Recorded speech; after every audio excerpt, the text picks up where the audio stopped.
C5 app download ചെയ്യൂ. കാണൂ മുഴുവൻ എപ്പിസോഡുകളും സൗജന്യമായി. അങ്ങനെയാണെങ്കിൽ നീ ആരാണെന്നുള്ള സത്യവും നിനക്കറിയോ? എന്നുവെച്ചാ നീ എന്താ ഉദ്ദേശിച്ചേ? ഞാൻ ആരാന്ന് ചോദിച്ചാ എന്തു പറയാനാ? ഞാൻ തൃശ്ശൂലല്ലേ, ശിവാനിയുടെ ഭർത്താവ്. ശിവാനി നാഗറാണിയാണെന്ന് അറിഞ്ഞതുപോലെ ഇവൻ ആദിശേഷനാണെന്നുള്ള സത്യം മനസ്സിലായെന്നാ കരുതിയത്. പക്ഷെ ഏതായാലും അവൻ അറിഞ്ഞിട്ടില്ല. എന്റെ ശിവാനി അവള് നാഗലോകത്തുനിന്ന് വന്നവളാ. ഈ തൃശ്ശൂലിനെ സ്നേഹിക്കാൻ വേണ്ടി വന്നവള്. അവള് ദേവകന്യകയാണ്. ഒരു ദേവതയായി വന്നെന്നെ പ്രണയിച്ചവൾ. പ്രണയത്തിന്റെ മറ്റൊരു പേരാണ് ശിവാനി.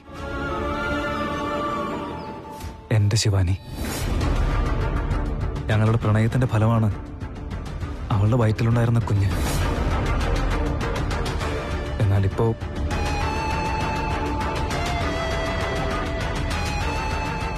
ഈ സത്യം പറഞ്ഞു കഴിയുമ്പോ അവനുണ്ടാകുന്ന നിരാശയിൽ അവന്റെ മനസ്സിൽ കയറിക്കൂടി ആ സമയം തന്നെ അവൻ ആദിശേഷനാണെന്നുള്ള സത്യം അവന് തന്നെ മനസ്സിലാക്കി കൊടുത്ത് ശിവാനിയെ ഇല്ലാതാക്കി നാഗമാണിക്യം കൊണ്ട് കടന്നു കളയാന്ന് കരുതിയപ്പോ അതെല്ലാം വെറുതെ ആയി പോയല്ലോ.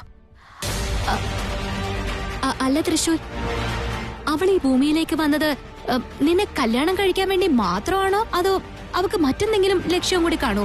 അവൾ ഈ ഭൂമിയിലേക്ക് വന്നത് എന്ത് കാര്യത്തിന് വേണമെങ്കിലും ആയിക്കോട്ടെ. 100,000 കാരണങ്ങൾ ഉണ്ടാവുമായിരിക്കും. പക്ഷെ അതൊന്നും എനിക്കറിയണ്ട. പക്ഷെ എന്റെ ശിവാനി, അവൾ എന്റെ പ്രണയമാണ്, എന്റെ ഭാര്യയാണ്, എന്റെ കുഞ്ഞിന്റെ അമ്മയാണ്. അതിനേക്കാൾ മറ്റെന്താണ് എനിക്ക് വേണ്ടത്? ഞങ്ങളുടെ കാര്യത്തിൽ ഇത്രയ്ക്ക് അസൂയ തോന്നിയത് ആർക്കാണെന്ന് അറിയില്ല. ചിലപ്പോ ദൈവം തന്നെ കണ്ണുവെച്ചതായിരിക്കും. ഞാൻ എന്റെ ശിവാനിയെ നഷ്ടപ്പെടുത്തി, ഞങ്ങളുടെ പ്രണയം നഷ്ടപ്പെടുത്തി, ഞങ്ങളുടെ രണ്ടുപേരുടെയും കുഞ്ഞിനെ നഷ്ടപ്പെടുത്തി. ആ ദുഷ്ടന്മാരെല്ലാവരും ചേർന്ന് എന്റെ ശിവാനിയെ ചുട്ട് ചാമ്പലാക്കിയില്ലേ?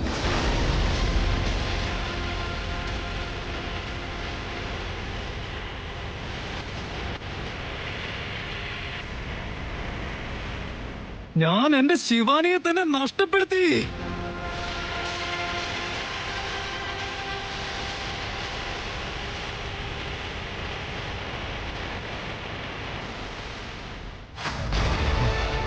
എന്താ നീ പറയുന്നത് തൃശൂർ? അവള് മരിച്ചു പോയെന്നോ? അല്ല, നഷ്ടപ്പെട്ടെന്ന് പറയുന്നു, അവളെ കൊന്നു കളഞ്ഞെന്ന് പറയുന്നു. അങ്ങനെയാണെങ്കിൽ പിന്നെ വീട്ടിലുള്ളവൾ ആരാ? അവൾ ശിവാനിയല്ല, ശൈലു.